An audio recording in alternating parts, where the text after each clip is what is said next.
Welcome, everybody, to today's Building My Legacy podcast. I have with me today Charley Mann. He is with Great Legal Marketing, which is a marketing company for attorneys. So, Charley, we don't think very often of attorneys needing to build their practice or needing digital marketing. So tell me, how did you get into this and why attorneys for marketing? It's funny, Lois. It's kind of a circuitous path that leads us here today because actually in college, I was a theater major. So I was a budding young actor and director. I actually did some semi-professional work in the Washington, D.C. area where I'm still located today. But for me, there was a more important guiding star in life, which is that I really wanted to be a husband and father. I wanted to have a great family because that's the example that I grew up with. Now, the other example that I grew up with was my dad was an FBI agent, my mom was a teacher, and entrepreneurship, small business ownership, et cetera, were not really part of the equation for us. We were sort of taught, hey, get a college degree and find a good job. I sort of wasn't hardwired that way, or it just wasn't the way that I happened to be brought up. So I looked around for interesting opportunities, and there was this one with this guy, Ben Glass, who was running this company, Great Legal Marketing. And I knew that for me, autonomy was a high value trait, and I really wanted to learn a skill that could take me far in life. And fortunately, Ben was looking for someone who was just eager to learn, that he could mold, and I was that person. And so over the last almost exactly 11 years now, I have been alongside Ben from working in his law firm to answering the phones in his law firm, to doing the marketing, to now coaching attorneys as private clients in our mastermind program and in our large group coaching, over 1,000 attorneys on how to take what I saw happen in his practice and grow their own firms in a big, big way. So weird way to land here, but it's almost like the working with attorneys is how I satiate the objective of autonomy to the benefit of my loved ones, which is my big driving purpose. Wow, that's great. That's really great. So let me ask you, you talk about doing a health check. So one of the places that you begin with your law firms is to look at doing a health check. What is that? How do you go about doing it, and why?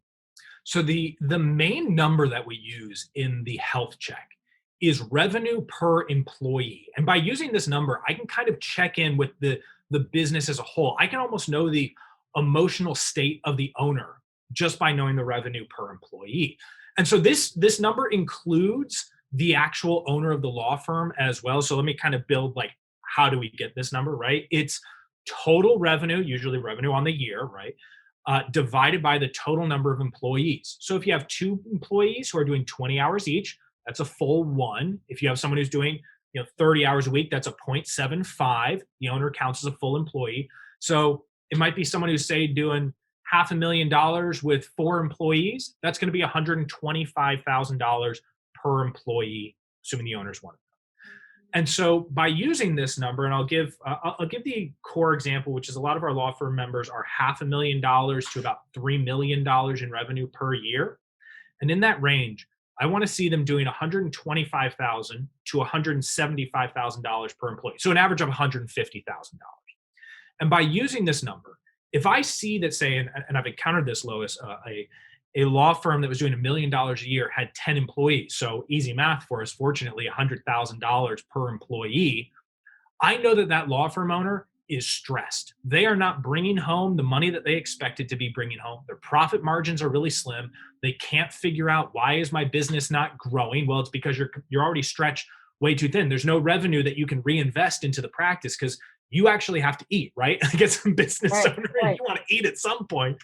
And so when I perform this health check, I know that even on the other end as well, let's say that you're at $1 million and you only have 4 employees. That's $250,000 per employee. And you're stressed as well at that point because you're wondering why your practice can't grow.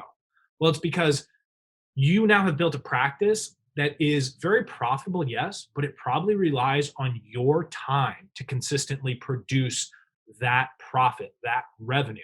And you need to staff up at that point so that way you can stop coupling your time as the owner to the revenue that is brought into the firm. So that's how we use that health check to diagnose what needs to be fixed. And I think very few business owners, because it doesn't have to just be law firms, And by the way that I got to this was I first started doing research outside of the industry and then brought it inside of the industry, right? I started looking at, if you invest in stocks, sometimes you can see revenue per employee. And you have these oil companies that do like $1 million or $2 million per employee. I was looking at that, I was like, what would that look like inside a law firm? And then I started gathering revenue numbers and employee counts and constructed these numbers over time. And it just tells you so much so early on. And it's a guiding light of when to hire, when not to hire, when are you efficient, when are you inefficient, et cetera. So when you have a situation where, let's take your example of $1 million, 10 employees, 100,000 apiece, you're underperforming basically. So what do you do with that? Sure. So if we're coming in, and we're looking at the practice, if I see that, I immediately want to know what are the key performance indicators, the KPIs being used on the employees. And usually at that point, I can already guess there are none, or they're really, really low, or the worst case scenario, there's like 1 or 2 employees in the whole company who have KPIs, and the rest of people are just under this big, broad label of support staff. And we have to look at what the actual performance is of employees. And the guarantee that I give is we will fire 2 people.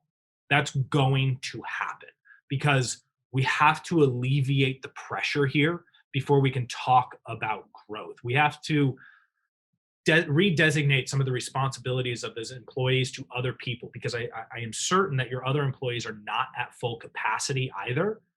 And Lois, you've probably seen this with other business owners. They hire too far ahead of schedule, and they want their capacity to be greater than it is in the business, and they're afraid of getting rid of those people that they've onboarded because they get emotionally tied to them. They feel responsible for them, but you're doing a disservice to everyone else in the business who now can no longer grow their own income within the business because you've got this extra bloat in the practice.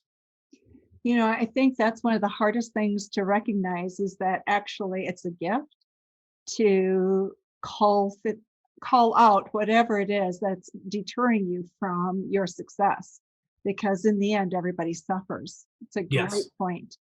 So you also talk about what are the natural growth barriers that legal practices need to overcome. What are natural barriers that people need to overcome? So the number one barrier for law firm owners is the belief that I, the owner, have to be the one to do it. And what I usually mean by that is, in particular, the legal service. So this is in the product world where we're selling vacuum cleaners.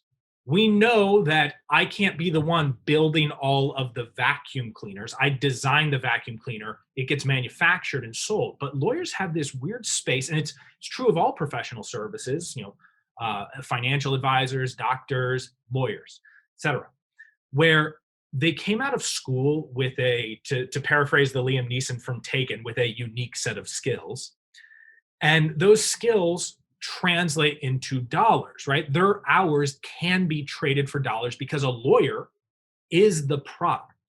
And so they tend to build a practice that is around them being more and more and more of the product, rather than looking at the business as a whole and saying, how can I have others deliver a product that I oversee quality control on, that I oversee the systems and the standards, but it no longer has to be me, Charlie, delivering the product, you, Lois, delivering the product. That's our first hurdle that we have to leap over, is getting out of our minds that I'm the only one who can do this.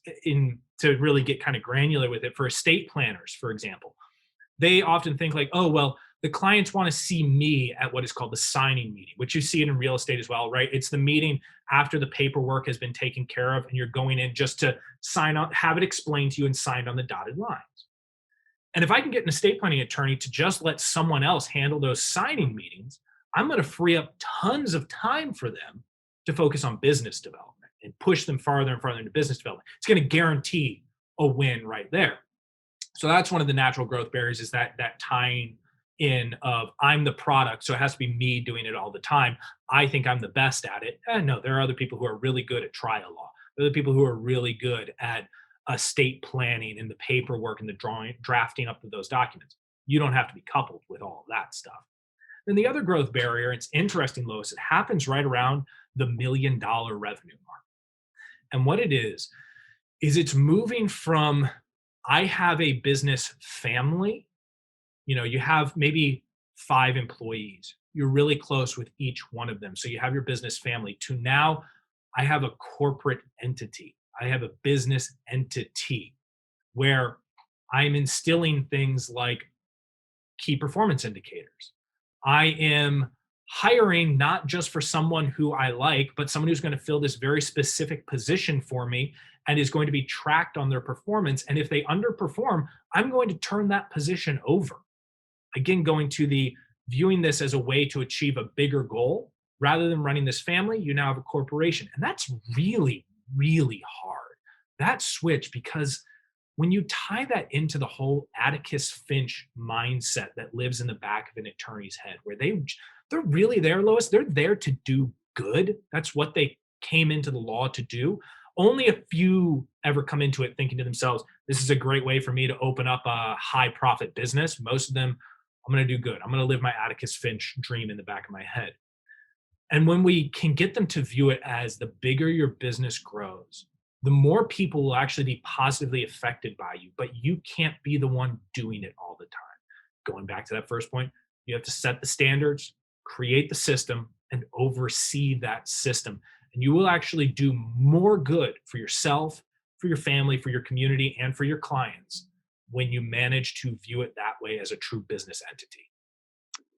I think that is one of the most difficult shifts for business owners generally, Absolutely. because you get so used to your survival. Your ability to thrive is your holding on as tight as you can.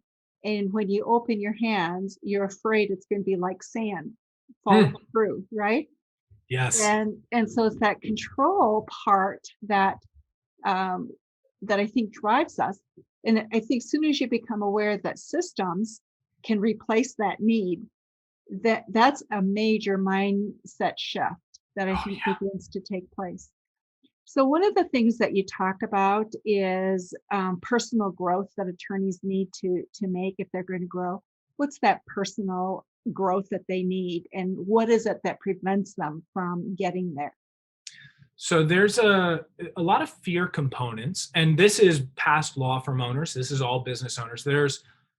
And this, by the way, is why we have tools like that health check, that revenue per employee, because it can help with the very customary fear moments that come when you have a growing enterprise. And what you see is there's a part of you that knows that your future is much brighter, that there's greater cash flow ahead of you because that's what you're building, but it's not here yet. And you get to this chicken or the egg scenario of, I want to hire someone now for what is about to happen, but I also don't have that future revenue to hire that person now. And that big fear moment, that ability to have such deep faith in yourself and understand that we only get this one time through our life. We only get to go through this one time. And you only have this one opportunity to take that leap of faith. And if you have your system set, and if you work with numbers like revenue per employee, and you have a process to hit your outcome, you have to trust that process at times. We just had so we have what we call our accelerated groups, Lois, and these are our mastermind programs. And one of our members who's down in Louisiana, he was speaking about the idea of trust the process. So he's growing his practice up to the $1 million mark right now. And he knows that there are certain things that he has to do. Sometimes he's scared of them, but he just has to trust the process. Because look, let's be honest. In many ways, business as a category, growing a business, growing a law firm, it's almost a solved problem. There are certain marketing strategies you can use. There are efficient business operations you can use. The only major variable that affects our businesses, our practices, are the people. Because it's so fascinating, Lois. Human beings are irrational. From a base state, we are irrational. And I love this. So my brother, I acknowledge my irrationality and my emotionality. My brother is at the other end of the spectrum. He happens to work for me. I'm in marketing. He's the finance guy. And he sees a lot of this as like, oh, people will try and make rational decisions. And I always explain to him, when someone makes what they call a rational decision, what they are doing is displaying the emotion of desiring superiority for making a quote unquote rational decision. But the truth is, they're trying to make as rational decision as possible because of the emotional tie to that. We are all radically irrational. So when you add that human component into these systems, that's why it becomes a leap of faith. It becomes these moments of overcoming fear. It's why a lot of the best work that we do for our members, Lois, is what's between the ears. Yes, we can teach you Facebook advertising. Yes, we can show you better Google ads and local service ads and better website development and referral letters and phone scripting systems and all this other stuff that we have in membership. But until I solve what's between the ears and find out what has held you back, what scar tissue exists for you emotionally, there's a barrier ahead of you. And that is your greatest obstacle. That and truly knowing what you want in life. What is the outcome you really want? And it's not just a number. It's not just how much money am I going to make? It's not just how much money Lois takes home at the end of the year. It's what is your lifestyle? Are you living a way that is intentional? Are you spending the time you want with your family? Are you engaging in the hobbies that you really want? Are you designing for a future where you want that vacation home? Great. Let's start building for that future of having that vacation home now, not 10 years from now, but today. We need to start making decisions as though that vacation home already exists and we're about to purchase it. And when you live with that outcome orientation, that level of intention, and that willingness to conquer those obstacles because of your intentions, that's the transformative process. That's the coming out of the cocoon type of moment. You talk about the mastermind groups that you have for attorneys. Talk a little bit about that and how that serves your attorneys, because attorneys are not emotive people by and large. You know what? Until you get them into a room with other attorneys, then Okay. you see all kinds of, you see joy, you see sadness, you see outright exuberance, you see fear, you see all of it. We're very accustomed to the attorney who is in the courtroom, who obviously has to present the rational argument in order to make the case. We see them on TV and all these other representations, but let's demystify attorneys for everyone, Lois. They are humans. They are humans who have a particular skill set that is of high value, the same way that you, Lois, are a human being who has a skill set of particular value. It's just lawyers get a degree of recognition. They have the JD or the Esquire at the end of their name. But for this mastermind program, what we call our accelerator programs, and if anyone hasn't experienced a mastermind, let me just say you should. Everyone should participate in a mastermind group, because what it is, it's coming together with peers who are solving challenges like yours, who should provide you two key things. One, collective wisdom. When you put a bunch of people together who are building businesses or are trying to achieve similar life goals, inevitably they have solved some type of problem that you have, and you've solved some type of problem that they have. And there's a beautiful give and take within a mastermind group of people empowering each other and getting from the group answers to questions that maybe they didn't even know that they had until it's presented then. So you have collective wisdom. Then the other key component is accountability. When you have a group that you're saying in front of, you know what, before the next meeting, I'm going to hire a new attorney. And you get to that next meeting, they're going to ask you, hey, how's that new attorney working out? And you're kept accountable to it, because most of us make these decisions in like a dark room, just ourselves. It's 9 p.m. You're lying in bed. I mean, I go to bed early. So 9 p.m. I'm lying in bed and I'm thinking to myself, yeah, I'm going to work out tomorrow. Or yeah, this is going to be the marketing system we're going to implement, personal or professional goals. But if I don't have a greater level of accountability, I can hide it, right? I can just, if no one else knows what I was supposed to do, I don't have to have done it at the end of the day. So that's what a mastermind group like ours, the accelerated programs, provides, is collective wisdom and accountability. I mean, look, there are all the other details, the intimate communications, the sharing of resources and everything. But at the end of the day, those two components, those are the drivers of success in a mastermind group. So when you do a mastermind group, do they go on into perpetuity? Are they time limited? How do you structure your mastermind groups? So ours are, it's a year-long commitment up front, and then it's in perpetuity. I mean, we've had people who have been members of our mastermind groups for 10 plus years now. We've watched people grow practices where they started with us at $1 million and then exited the group because they were partially exiting their own practice with over $15 million in annual revenue. That was a 10-year transformation, right? Sometimes business takes a while. We don't all magically grow it overnight. No one's an overnight success. There's always a big, long story behind it. But then they tend to work with us long term because our mastermind group is about the total growth of the business. It's not, hey, we're running challenges, and this is a mastermind group about running challenges in your business, or this is a mastermind group about Facebook ads.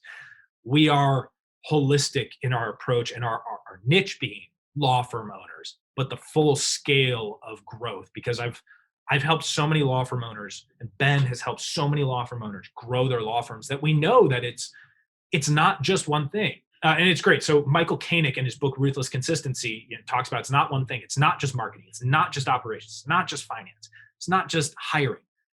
It's all of that stuff put together that makes the real impact. Now, most quote unquote gurus out there try and sell us on, all you need to do is run Facebook ads and it'll be okay. Everything's going to be fine. Okay, well, that's not true. That's a useful tool to achieve an outcome. But what does the full business look like? And that's what we specialize in, the totality of it.